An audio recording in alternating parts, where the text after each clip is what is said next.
ಎಲ್ಲ ಧ್ಯಾನ ಬಂಧುಗಳಿಗೆ, ಆತ್ಮ ಬಂಧುಗಳಿಗೆ ಅನಂತ ಕೋಟಿ ಕೋಟಿ ಪ್ರಣಾಮಗಳು. ಇಂದಿನ ಧ್ಯಾನ ಸ್ವಾಧ್ಯಾಯ ಸತ್ಸಂಗ ಕಾರ್ಯಕ್ರಮದಲ್ಲಿ ತಮಗೆಲ್ಲರಿಗೂ ಆತ್ಮೀಯ ಸ್ವಾಗತ.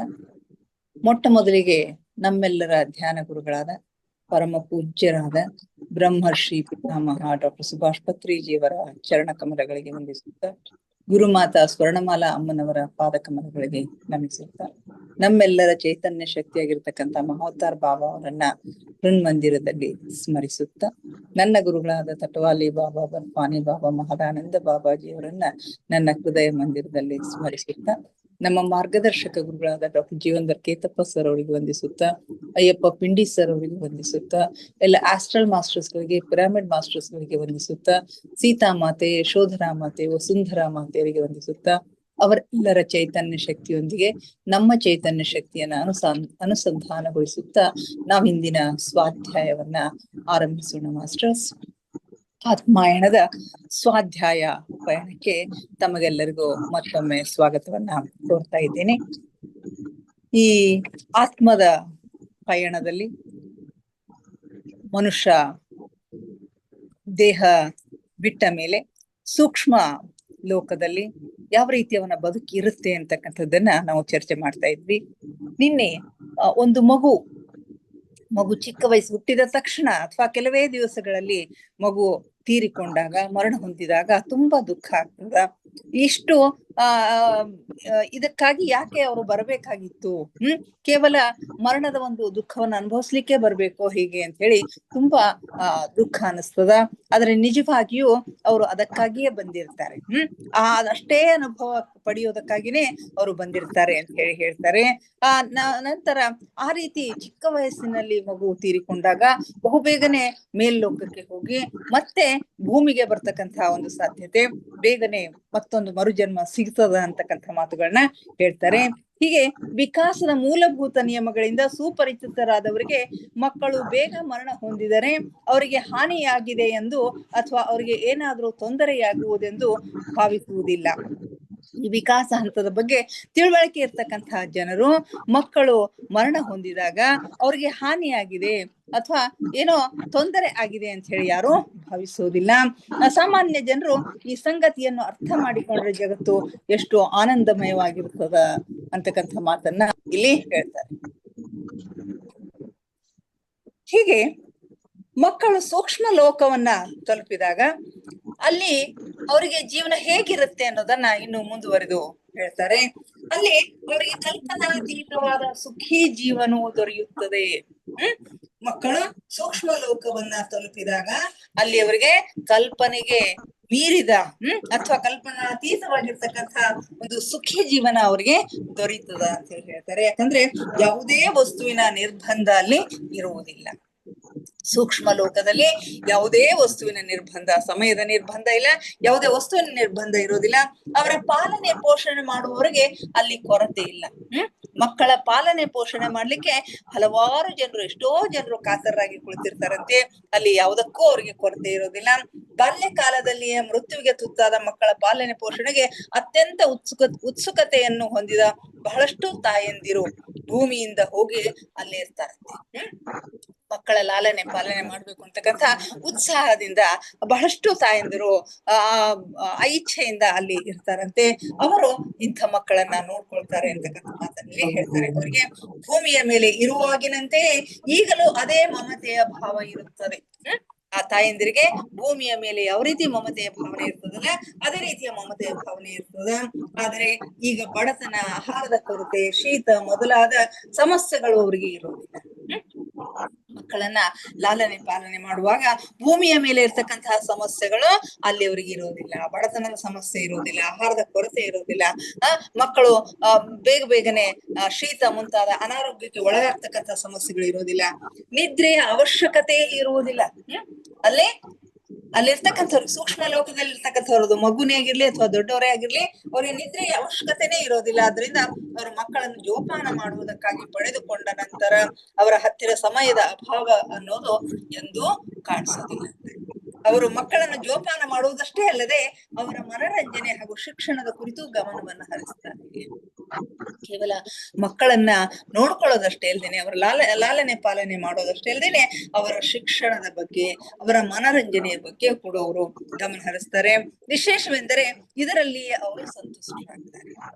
ಆ ತಾಯಂದಿರು ಮಕ್ಕಳ ಲಾಲನೆ ಪಾಲನೆ ಮಾಡ್ತಾ, ಅವರಿಗೆ ಸಾಕಷ್ಟು ಮನರಂಜನೆಯನ್ನು ಒದಗಿಸ್ತಾ, ಅವ್ರಿಗೆ ಅವಶ್ಯಕವಾಗಿರ್ತಕ್ಕಂಥ ಶಿಕ್ಷಣವನ್ನ ಕೊಡ್ತಾ ಅವರು ಸಂತುಷ್ಟರಾಗ್ತಾರೆ. ಅವರು ಮಕ್ಕಳನ್ನು ಸುಂದರ ಜಗತ್ತಿಗೆ ಪರಿಚಯಿಸುತ್ತಾರೆ. ಇಂಥ ಶಿಕ್ಷಣವು ಮಕ್ಕಳ ಮನಸ್ಸಿನ ಮೇಲೆ ಪ್ರಭಾವ ಬೀರುತ್ತದೆ ಮತ್ತು ಮುಂದಿನ ಜನ್ಮದಲ್ಲಿ ಅವರಿಗೆ ಬದುಕಲು ಒಂದು ಕಲಾತ್ಮಕ ರೂಪವನ್ನು ಪ್ರಸ್ತುತಗೊಳಿಸಲು ಕಾರಣವಾಗುತ್ತದೆ. ಇಲ್ಲಿ ಮಕ್ಕಳು ತುಂಬಾ ಸಂತುಷ್ಟರಾಗಿ ಇರ್ತಾರೆ, ತುಂಬಾ ಸುಂದರವಾಗಿರ್ತಕ್ಕಂತಹ ಜಗತ್ತಿನ ಪರಿಚಯವನ್ನ ಅವರಿಗೆ ಮಾಡಿಸಿಕೊಡ್ತಾರೆ. ಇಂಥ ಶಿಕ್ಷಣ ಮುಂದೆ ಅವ್ರ ಮನಸ್ಸಿನ ಮೇಲೆ ಬಹಳಷ್ಟು ಪ್ರಭಾವ ಬೀರ್ತದ. ಮುಂದಿನ ಜನ್ಮವನ್ನ ತೆಗೆದುಕೊಂಡು ಅವರು ಭೂಮಿಗೆ ಬಂದಾಗ ಅವರು ಇನ್ನೂ ಕಲಾತ್ಮಕವಾಗಿರ್ತಕ್ಕಂತಹ ಬದುಕನ್ನ ರೂಪಿಸಿಕೊಳ್ಳಿಕ್ಕೆ ಅವರಿಗೆ ಸಾಧ್ಯ ಆಗ್ತದ. ಅಲ್ಲಿ ಪಾಲನೆ ಮಾಡುವ ಮಾತೆಯರು ಯಾವಾಗಲೂ ಇರ್ತಾರೆ. ಅತ್ಯಲ್ಪ ವಯಸ್ಸಿನಲ್ಲಿ ಮರಣ ಹೊಂದಿದ ಮಕ್ಕಳನ್ನು ಸಹಾಯಕರ ಮೂಲಕ ಅಲ್ಲಿ ತಂದು ಬಿಡಲಾಗುತ್ತದೆ. ಅತ್ಯಂತ ಚಿಕ್ಕ ವಯಸ್ಸಿನಲ್ಲಿ ಮರಣ ಹೊಂದಿರತಕ್ಕಂತಹ ಮಕ್ಕಳಿಗೆ ಎಲ್ಲಿ ಹೋಗ್ಬೇಕು, ಏನ್ ಮಾಡ್ಬೇಕು ಅಂತಕ್ಕಂಥದ್ದು ಗೊತ್ತಾಗೋದಿಲ್ಲ. ಅಂತ ಸಂದರ್ಭದಲ್ಲಿ ಇಲ್ಲಿ ಸಹಾಯಕರು ಇರ್ತಾರೆ. ಅವರು ಅವರ ಸಹಾಯದಿಂದ ಆ ಲೋಕಕ್ಕೆ, ಸೂಕ್ಷ್ಮ ಲೋಕಕ್ಕೆ, ತಾಯಂದ್ರು ಇರ್ತಕ್ಕಂಥ ಒಂದು ಲೋಕಕ್ಕೆ ತಂದು ಮಕ್ಕಳನ್ನ ಬಿಡ್ತಾರಂತೆ. ಹಿರಿಯರಂತೆಯೇ ಮಕ್ಕಳು ಕೂಡ ಆ ಲೋಕದಲ್ಲಿ ಪ್ರವೇಶಿಸಿದ ಮೇಲೆ ಬದಲಾಗುವುದಿಲ್ಲ. ಹಿರಿಯರ ಹಾಗೆ ಮಕ್ಕಳು ಕೂಡ ಆ ಲೋಕವನ್ನು ಪ್ರವೇಶಿಸಿದ ಮೇಲೆ ಬದಲಾಗೋದಿಲ್ಲ. ಅಲ್ಲಿ ಮಕ್ಕಳೊಂದಿಗೆ ಆಟವಾಡಲು ಬಹಳಷ್ಟು ಜನರು ತತ್ಪರರಾಗಿರ್ತಾರೆ, ಕಾತರರಾಗಿರ್ತಾರೆ. ಅವ್ರ ಜೊತೆಗೆ ಆಟವಾಡ್ಲಿಕ್ಕೆ ಎಲ್ಲರೂ ಬಹಳಷ್ಟು ಕಾತರರಾಗಿ ಕುಳಿತಿರ್ತಾರೆ. ಅದು ಅಲ್ಲದೆ ಅಲ್ಲಿ ಪ್ರಕೃತಿ ಆತ್ಮಗಳು ಇರ್ತಾವಂತೆ. ನೇಚರ್ ಸ್ಪಿರಿಟ್, ಪ್ರಕೃತಿಯ ಆತ್ಮಗಳು ಕೂಡ ಇರ್ತಾವೆ ಅಂತ ಹೇಳ್ತಾರೆ. ಅವು ಸೂಕ್ಷ್ಮ ಲೋಕದಲ್ಲಿ ಮಕ್ಕಳ ಆಟದಲ್ಲಿ ಬಹಳಷ್ಟು ಭಾಗಿಯಾಗಿರ್ತಾವು.